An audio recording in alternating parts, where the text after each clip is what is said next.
Assalamualaikum warahmatullahi wabarakatuh. Perkenalkan, nama saya Mustafa. Saya di sini akan menjelaskan pengertian perlindungan penegak hukum.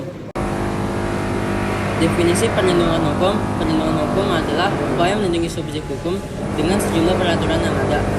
Terkait perlindungan hukum, ada beberapa teori perlindungan hukum yang diungkapkan para ahli hukum di Indonesia. Definisi penegakan hukum beranjak ke penegakan hukum.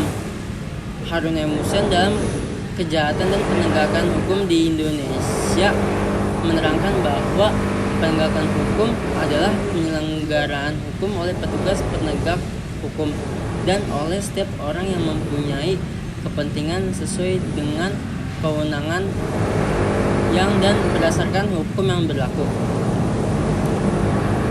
Manfaat perlindungan dan penegakan hukum.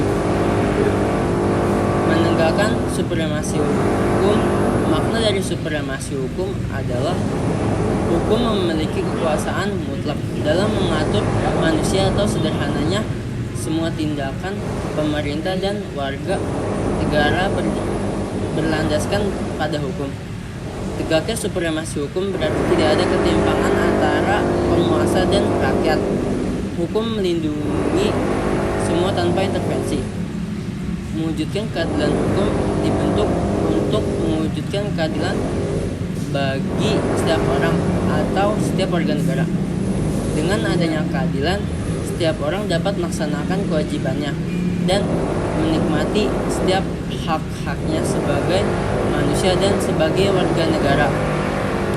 Mewujudkan perdamaian, hidup damai dalam negara yang aman dan adil tentu menjadi harapan semua orang. Jika perlindungan dan penegakan hukum diselenggarakan dengan baik, semua orang akan merasa terlindungi dan perdamaian tentu akan terwujud.